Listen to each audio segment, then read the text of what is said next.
Olá pessoal, vamos dar início à terceira aula da disciplina Bibliologia. Vamos lá?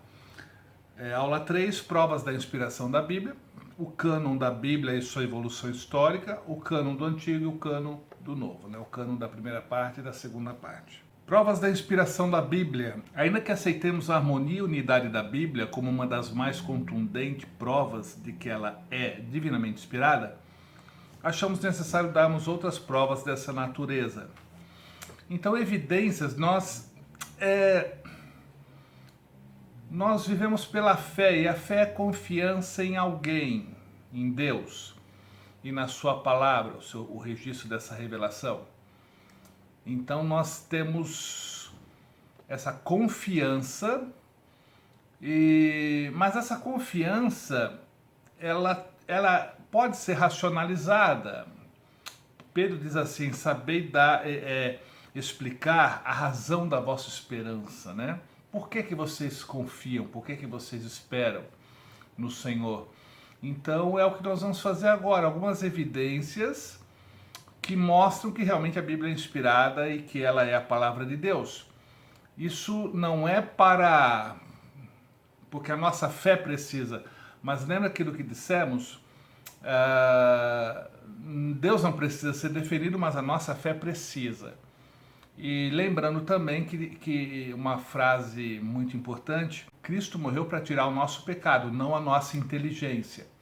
Então nós temos uma inteligência e vamos usá-la em favor da nossa fé cristã. A aprovação da Bíblia pelo Senhor Jesus. Inúmeras pessoas sabem quem é Jesus, creem que ele fez milagres. Interessante, né? As pessoas valorizam muito o que Cristo ensina, muito a ética, porque é inquestionável a qualidade da ética que ele fala. Mas quando ele diz ser a salvação, o caminho a Deus, quando ele diz a única verdade em todos os aspectos, aí ele é questionado: não é bem assim. Veio salvar a humanidade, não é bem assim. Amai-vos uns aos outros, ame o seu próximo como a si mesmo. Isso aí é bom. Perdoe, isso é bom. Eu sou o único caminho ao Pai. Não é bem assim. Então as pessoas começam a selecionar o que querem do Senhor Jesus. Mas isso não é discipulado, né? De ser discípulo é seguir, confiar plenamente no que ele diz. O Senhor Jesus então aprovou as Escrituras. E se ele aprovou as Escrituras, por que eu não aprovo? Por que alguém vai duvidar? Se o Senhor Jesus confirmou, assinou embaixo a revelação bíblica, e usou e venceu Satanás. Interessante, né? Satanás crê na Bíblia. Está escrito e ele calou a boca. Está escrito e ele calou a boca. Está escrito e ele novamente calou a boca na tentação, né? Então o próprio diabo reconhece a autoridade da Bíblia. E tem gente que acho que é pior que o diabo, né? Que não quer reconhecer a autoridade da Bíblia. O Senhor Jesus a leu, ensinou, chamou-a de palavra de Deus e cumpriu-a. A primeira parte da Bíblia, porque ele veio trazer o complemento, mas a primeira parte da Bíblia é a Bíblia que o Senhor Jesus lia. Tem até um livro que diz isso, né? A Bíblia que Jesus lia. E ele citou exaustivamente, e é interessante se fazer um paralelo, buscar fontes que mostram as citações de Cristo da Bíblia hebraica, da primeira parte da Bíblia. A Igreja Apostólica também, os escritos apostólicos também citavam muito a primeira parte da Bíblia. Mas estamos falando do Senhor Jesus, né? Ele a leu, a ensinou, a chamou de a palavra de Deus, a usou, citou para vencer Satanás, como eu já disse, e a cumpriu. Ele cumpriu a lei. Mas a lei caiu. Não caiu. A lei reflete o caráter de Deus. A lei cerimonial foi cumprida em Cristo. E a lei moral continua. A lei cerimonial, como a obtenção do perdão, Cristo é o suficiente e ele é o sacrifício perfeito. Mas a lei moral, os aspectos morais da lei, reflete o caráter de Deus, e Deus é o mesmo. Então tomem cuidado com essa ideia de que a lei caiu. A lei foi cumprida cerimonialmente e a lei moral continua. Eu sei que é um assunto difícil, mas vamos colocar alguns limites, né? A última referência é muito maravilhosa, porque aí o Senhor Jesus põe sua aprovação. Na história do rico e Lázaro, o rico pediu para alguém voltar lá e avisar sua família, e o Abraão disse assim, lá já está Moisés e os profetas. São duas divisões da Bíblia hebraica, né? Moisés e os profetas. Lá já estão Moisés e os profetas. Já tem a Bíblia avisando, não precisa os mortos voltarem. Olha que forte isso, hein? O Senhor Jesus também afirmou que as Escrituras são a verdade. Santifica-os na verdade, tua palavra é a verdade. Fantástico. No deserto, a derrotar Satanás, usou a palavra e o diabo calou a boquinha. O testemunho do Espírito Santo. Em cada pessoa que aceita ao Senhor Jesus como Salvador, o Espírito Santo põe em sua alma certeza quanto à autoria da Bíblia. Eu não gosto muito de falar Jesus só assim, sabe? Eu acho, no contexto cultural da Bíblia, tranquilo, mas no nosso contexto cultural, eu acho um desrespeito. Chama alguém, uma autoridade pelo nome, chama até um pastor pelo nome, ele vai ficar bravo. E também seria um desrespeito, né? Pastor fulano, presbítero ciclano, irmão Beltrano.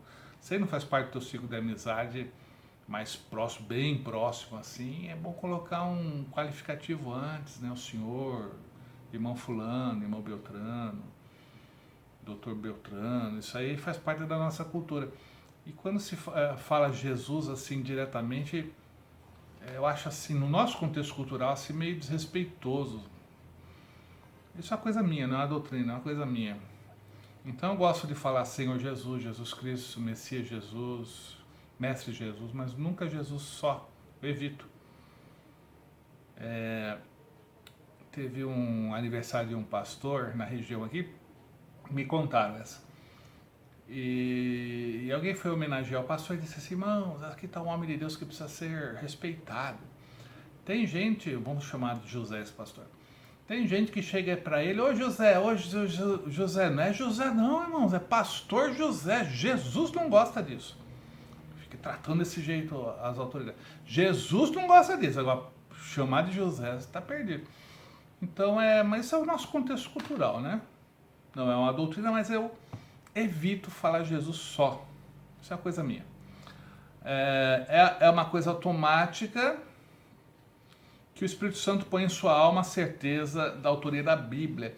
Quando a pessoa se converte, o Espírito de Deus já conduz a pessoa à Bíblia. Você pode ver que o novo convertido, ele já passa a amar a palavra, estudar a palavra, porque é o Espírito Santo gerando isso. Na verdade, qualquer desejo de Bíblia, de reino, de santificação, tem o Espírito Santo na história, tá? A natureza humana não produz esse desejo por Deus pela palavra, pela oração, pelo culto, não, é o próprio Espírito Santo que gera isso. Quem de fato aceita ao Senhor Jesus, aceita também a Bíblia como a palavra de Deus, sem argumentar. Em João 7,17, o Senhor Jesus mostra, o Senhor Jesus, que legal, mostra como podemos ter dentro de nós o testemunho do Espírito Santo quanto à autoria divina. Então quem tem o Espírito de Deus vai ter o Espírito Santo conduzindo a pessoa à palavra.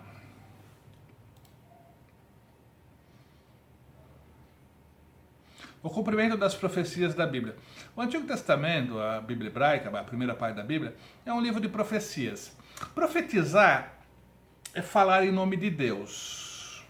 Agora, existem profecias preditivas, seja profecias que vão acontecer logo ou a longo prazo. É um cumprimento imediato ou mediato, a longo prazo. Então, profetizar, na verdade, é falar em nome de Deus.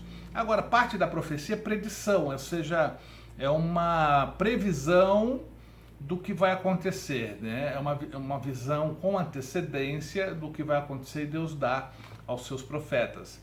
Então nem toda profecia é predição, mas parte da profecia fala sobre o futuro, fala sobre um tempo posterior ao profeta. E a gente vê, se você ler Daniel, os reinos mundiais, é coisa fantástica. Ele viu uma estátua, na verdade o Nabucodonosor viu e ele interpretou. Um homem, cabeça de ouro, peito e braços de prata, quadris, ventre de bronze, pernas de ferro e pés, barro e ferro. Aí depois uma pedra bateu no pé da estátua, esmigalhou, formou uma montanha e encheu a terra. Aí houve a interpretação, cabeça é a Babilônia, era a época de Daniel e Nabucodonosor. Aqui seria Império Medo-Persa, os ventre seria a Grécia, duas pernas, alguns dizem que é o Império Romano dividido, né? É o Império Romano, mas dividido, duas pernas, né? Oriente e Ocidente. E o último império gentílico, o último império humano seria pés e barro, que ainda não aconteceu. Após o Império Romano não houve Império Mundial. Muitas tentativas, mas não houve. Então é o que estamos aguardando. A profecia, quer dizer, já se cumpriu tudo, só falta os pés.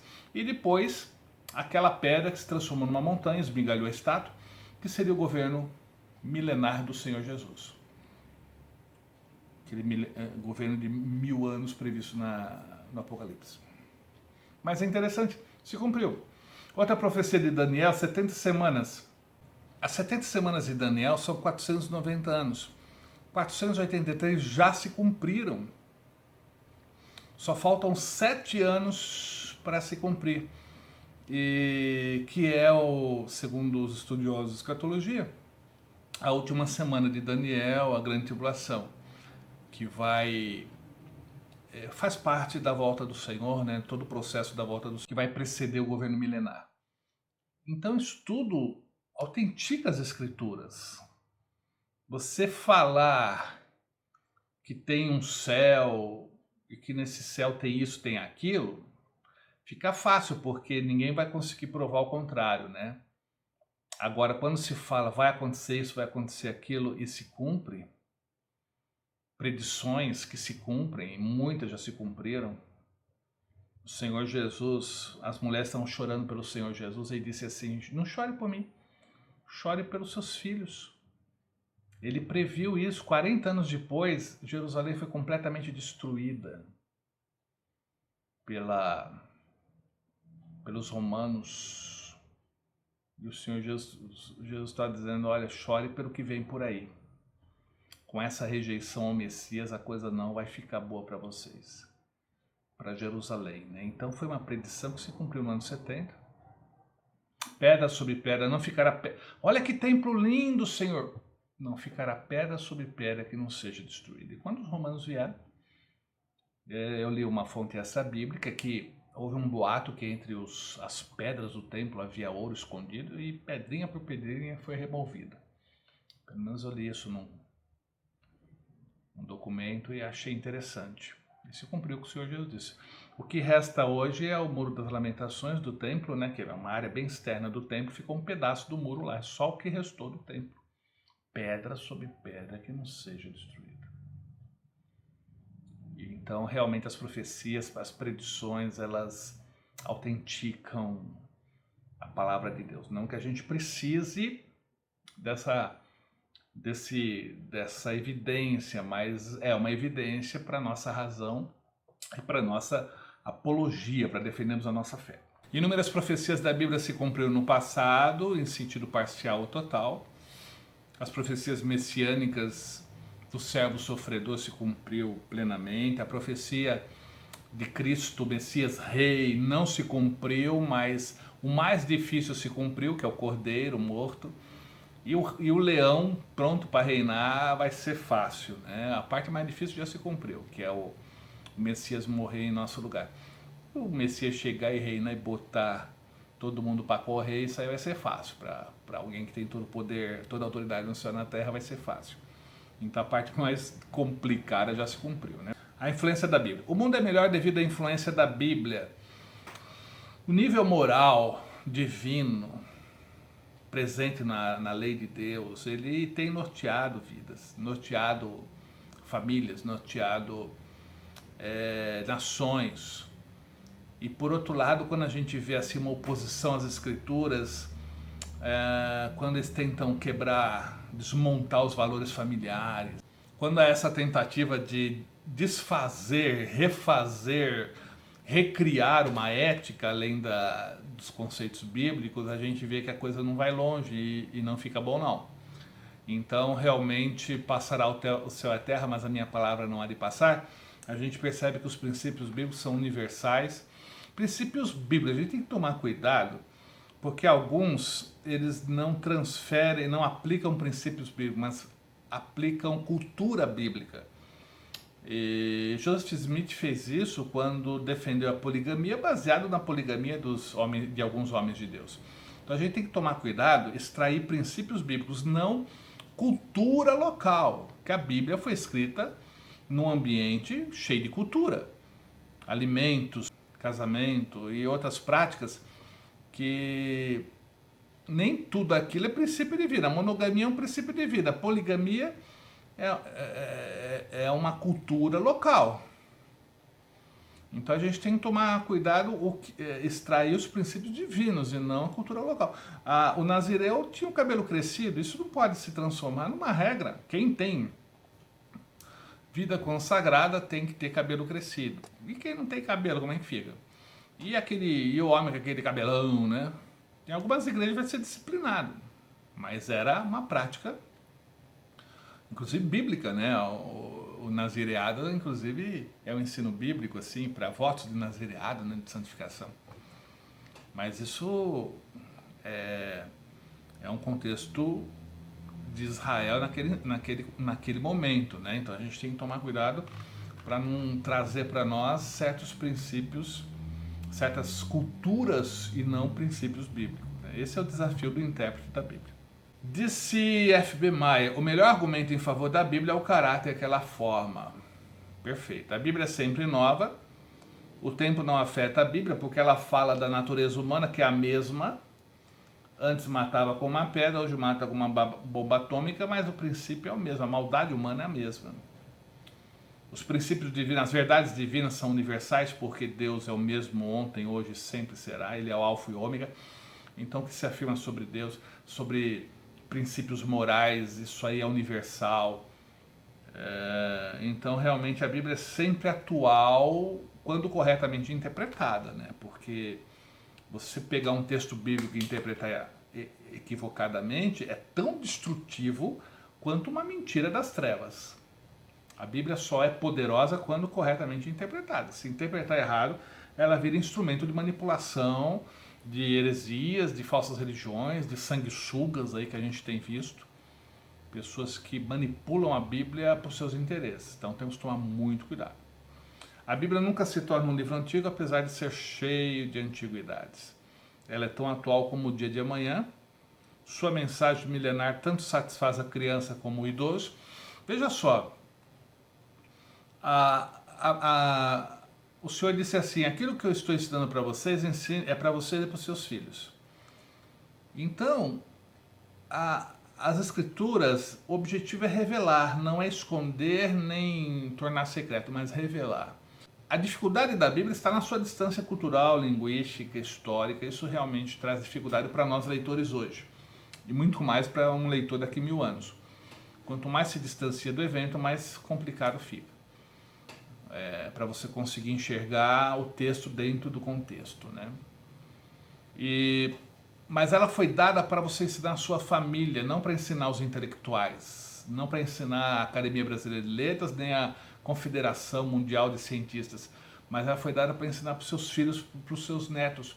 O objetivo era comunicar, o objetivo é relacionar. A palavra que resume o objetivo da Bíblia é relacionamento. Deus quer se relacionar com seus filhos criados para que se tornem filhos em comunhão.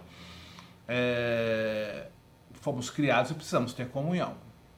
O fato de ser criado não gera comunhão. Comunhão só através de Cristo. Então, a gente tem que tomar cuidado de não complicar a Bíblia. Nós, como profetas, como professores, como estudantes, temos que simplificar a mensagem. Levar uma mensagem simples. Usar uma tradução que o pessoal entenda. Ah, mas fulano é tão intelectual. Quando alguém te chamar de intelectual, porque ele não entendeu nada do que você disse. Eu, graças a Deus, raramente alguém me chama de intelectual. O que as pessoas dizem ô irmão Capelari, que bom, agora que eu entendi o que o irmão quis, essa doutrina, agora que eu vim entender essa doutrina bíblica, esse assunto. É o maior elogio que alguém pode me dar, é compreendi agora. Então, a Bíblia pode ser lida inúmeras vezes. A Bíblia não se renova todas as manhãs, tá? Tome cuidado. A Bíblia, ela admite uma interpretação, possui uma verdade, mas ela se aplica todos os dias. Mas não existe um leque enorme de significado, senão não existiria uma verdade. É uma verdade que, após compreendida, ela pode ser aplicada todos os dias na minha vida, em todas as épocas, em todos os lugares do planeta. Então a aplicação dela todos os dias. Mas eu não posso dizer que a Bíblia se renova todos os dias. O texto está fixo, né? A aplicação dela todos os dias se aplica na minha vida. Às vezes está de forma diferente, né? Às vezes um versículo se aplica a mim hoje, daqui um mês se aplica num outro contexto. Ela tem esse poder, mas a interpretação dela não é esse leque, não é uma coisa assim infinita, não. Eu sou a verdade, ou seja, existe uma verdade. Atrás do mundo inteiro, qualquer crente, qualquer discípulo, ao ler a Bíblia, recebe sua mensagem como se ela for escrita diretamente para si, ou seja, como se ela, né, fosse escrita diretamente para ela, para a pessoa. Porque a verdade divina é universal, para todas as etnias, todas as épocas, todos os lugares, desde que corretamente interpretada e aplicada. Nenhum discípulo tem a Bíblia como livro alheio, estrangeiro. Todas as raças consideram a Bíblia como possessão sua. Então, em qualquer etnia, e a tradução também, uma tradução idiomática, ela vai ser sensível a algumas diferenças étnicas, né? Ou até culturais. Por exemplo, ao invés de traduzir côvado, traduz por metro, centímetro. A superioridade da Bíblia. É muito interessante comparar, em alguns pontos, os ensinos da Bíblia com os de Zoroastro, Buda, Confúcio, Sócrates, Solon e outros autores pagãos. Os ensinos da Bíblia superam esses homens com certeza. A Bíblia contém mais verdades que todos os demais livros juntos. Então, na área de moral e na área de revelação divina e humana, quem é o Deus e quem é o ser humano, ninguém consegue ser tão preciso quanto as Escrituras Sagradas. Elas realmente mostram quem é Deus e quem é o ser humano. Você fica encantado com a revelação divina, quem é Deus, e você constata, assustado, como realmente o ser humano não é flor que se cheire, né? Só Deus mesmo para amar esse povo. A Bíblia só contém verdade. Veja bem, a Bíblia é um registro verdadeiro. Mas nem toda a verdade que está na Bíblia é uma verdade para eu crer. Tudo que está lá é um registro verdadeiro, por orientação e supervisão divina. Mas é um registro verdadeiro, muitas vezes, das mentiras do diabo. O que foi registrado é a mentira do diabo, não é uma verdade, mas o registro é verdadeiro. É o registro verdadeiro de uma falsa profecia. A falsa profecia está lá. A falsa profecia é mentira, mas o registro daquela mentira é verdadeiro. Realmente o falso profeta falou aquilo. A mentira do Isaac, a mentira do Abraão, o que eles disseram em relação às esposas não era verdade, mas o registro é verdadeiro. Disse o tolo em seu coração, não há Deus. O que ele está falando é tolice, mas o registro é verdadeiro. O tolo realmente falou isso. Então tomem cuidado, tá? Porque senão a pessoa abre a Bíblia e está escrito lá, se você se prostrar perante mim, te darei todas as coisas. E a pessoa começa a pregar. Olha, Deus está dizendo que se você prostrar-se diante dele, tudo que você quiser ele vai te dar. Mas não foi Deus que disse isso, foi o diabo. Deus nunca disse que se você o adorar, todas as coisas ele vai te dar. Tudo que você quiser, o mundo todo ele vai te dar. Ele nunca disse isso. O diabo faz essa proposta. Ele paga muito bem os seus empregados e depois os mata, né? Tem esse detalhezinho. Ele usa e depois mata, porque não há vínculo de amor. E Deus não, Deus só vai te dar o necessário. E todas as promessas do tudo é posterior, é herdeiros com Cristo. E aí a pessoa fala, Deus está dizendo que se a gente o adorar, não é nem Deus está dizendo, é o diabo. E isso é uma tentação, não é uma verdade, né? Então tome cuidado, o registro é verdadeiro, o diabo disse isso. Mas não, a verdade eu vou trazer para a minha vida. Então tome cuidado com esse detalhe. A imparcialidade da Bíblia. Se a Bíblia fosse um livro originado pelo ser humano, ela não poria a descoberta as faltas dele. É verdade, né? Normalmente, quando alguém fala de si, ele se exalta, né? Ele omite os defeitos, supervaloriza as virtudes. Isso é o que o ser humano faz. Qualquer pessoa que fale de si, ele vai omitir defeitos e supervalorizar as suas qualidades. E a Bíblia não. Ela mostra os personagens bíblicos por suas qualidades, mas também com as suas quedas, as suas besteiras, né? Realmente é a palavra de Deus. Ela não protege ninguém, não protegeu nem Davi. Davi é o maior rei de Israel, a referência maior humana de liderança. A qualidade do reinado de Davi só será substituída pelo Messias, mas não omitiu, não escondeu os seus erros. Porque a palavra é de Deus, não é humana. E a gente percebe a queda de Salomão, um homem sábio. Começou bem, pediu sabedoria, mas se tornou tolo. Mas pode um sábio se tornar tolo? Sim, porque a sabedoria Deus dá, você usa se quiser. Deus deu sabedoria para Salomão, mas chegou um determinado momento da vida que ele deixou de usar. Aí lá dizem, pelo que a gente percebe, que lá no final, o velhinho já vendo que fez um monte de besteira, se arrependeu e voltou a usar a sua sabedoria. O cânon da Bíblia e sua evolução histórica. O que é cânon? É a palavra grega significando literalmente vara reta de medir. Cânon. Nós temos 66 livros. Mas havia muitos livros, muitos livros na época, tanto da Bíblia, que a Bíblia dos profetas como dos apóstolos, havia muitos livros escritos. Como definir quais fariam parte do cânon da primeira parte da Bíblia hebraica, o cânon dos documentos apostólicos? Como definir? Então, o cânon seria quais os critérios para que só 39 livros fizessem parte da primeira parte, quais os critérios, a régua, a medição que vamos usar, critérios para que só 27 façam parte. No sentido religioso, o cânon não significa aquilo que mede, mas aquilo que serve de norma ou regra. Então, quais são as normas ou regras para que eu aceite esse livro como inspirado? E no caso, 39 do chamado Antigo e 27 do chamado Novo Testamento. Com esse sentido, a palavra cânon aparece no original em vários lugares. Ok. A Bíblia como cânon é a norma ou regra de fé e prática. Ok. Cânon do Antigo, da primeira parte da Bíblia hebraica. Lembrando que o cânon da primeira parte não houve intervenção, não houve atuação dos cristãos. Nós herdamos os 39 livros dos profetas de Israel. Herdamos, não fizemos nada, nem para escrever, nem para selecionar.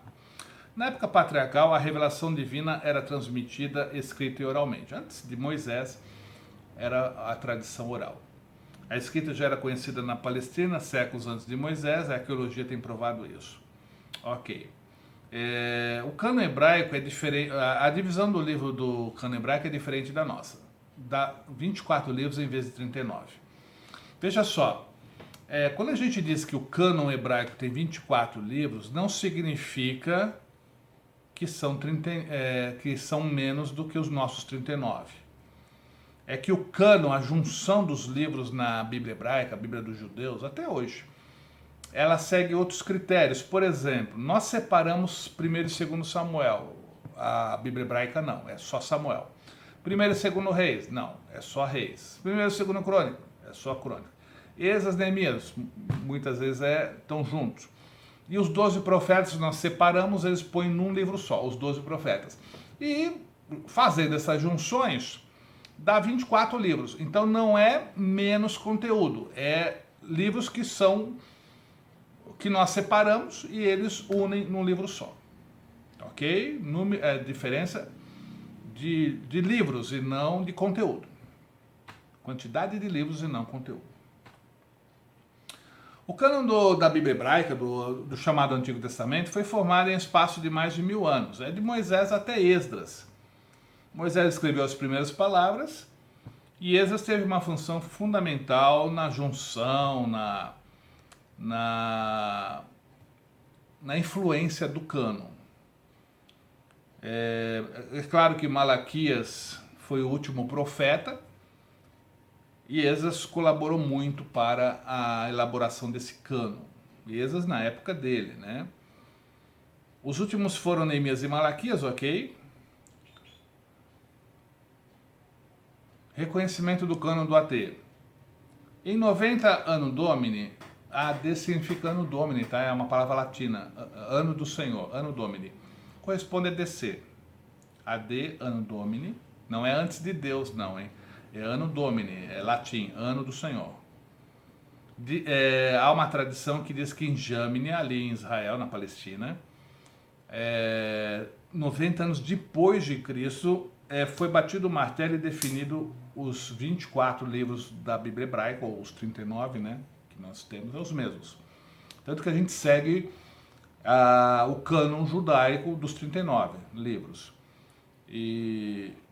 Então foi 100 anos depois de Cristo, já havia a lista fechada. Joséfo cita esses 24 livros, né, correspondentes aos nossos 39. Flávio José, historiador judeu, já cita. Mas quem bateu o martelo, segundo essa informação, essa tradição, foi no Concílio de Jamnia, 90 anos depois de Cristo. Lembrando que no ano 90, Jerusalém já foi destruída e só tinha vivo o João, lá em Éfeso, depois foi para Patmos, depois morreu de morte natural, só João sobreviveu nessa época. Então veja como bem na época do neotestamentário, do primeiro século da era apostólica, que bateram o martelo e fecharam. Livros desaparecidos do Antigo Testamento, muitos livros são citados na Bíblia hebraica e não chegou até nós. Por que não chegou até nós? Porque Deus não quis que chegasse. Simples assim. Cânon do Novo Testamento. O cânon do Novo Testamento é interessante, né? Os livros da primeira parte da Bíblia foi do ano 1500 até o ano 400. Dá uns 1000 anos, 1100 anos de revelação. A segunda parte da Bíblia foram só 70 anos de revelação. Do ano 30 até menos, né? Porque o primeiro livro ou carta escrita teria sido lá Paulo aos Tessalonicenses, dizem, né? Ou Paulo aos Gálatas, há uma certa dificuldade em definir isso. Lá pelo ano 40 e pouco, né? Antes do ano 50. E o último foi João na ilha de Patmos, lá pelo ano 95, 100. Então, dá uns 60 anos de revelação. Então, a primeira parte, 1100 anos de revelação, e a segunda parte, só 60 anos de revelação. Porque a segunda parte complementa o que já estava revelado, né? Já tínhamos 1100 anos de revelação, complementado por 60 anos de revelação. E esses livros, essas cartas neotestamentárias, né, que a gente chama de Novo Testamento, elas eram aceitas pelas igrejas. Elas tinham aceitação pela comunidade cristã. E em todo o primeiro século houve a supervisão dos apóstolos, lembre-se disso. Do ano 30 ao ano 100 havia apóstolos, foram morrendo, mas sempre teve pelo menos um, no caso João, que morreu lá no final do primeiro século. Sempre havia um apóstolo supervisionando, e ele, com certeza, pela sua influência, a sua supervisão, mostrava quais cartas, quais pessoas, né, eram inspiradas ou estavam falando corretamente a doutrina bíblica. Então houve a supervisão apostólica do primeiro século. Agora, bater o martelo e definir 27 foi posterior. Quer dizer, o oficial demorou um pouco. O reconhecimento e fixação do cânon, ou seja, as regras estabelecidas e que definiram 27 livros do chamado Novo Testamento, ocorreu no terceiro concílio de Cartago, em 397 depois de Cristo. Veja, João morreu lá pelo ano 100. Constantino se converteu no ano 313. Aí o Império Romano começou a ser cristão por influência de Constantino. Final, lá pelo ano 380 e pouco, Teodósio oficializou o cristianismo como religião oficial. E nessa época, os 27 livros foram definidos como canônicos. Então, a definição, bateram o martelo, fecharam o pacote, 397. Mas as igrejas já aceitavam esses 27 livros como inspirados. Há livros desaparecidos, também citados. Paulo, por exemplo, ele cita 4 cartas. Nós só tivemos acesso a 2, mas 4 cartas ele menciona que escreveu. É isso aí. Fechamos então a nossa terceira aula e logo nos vemos na 4ª e última aula de Bibliologia. Deus te abençoe.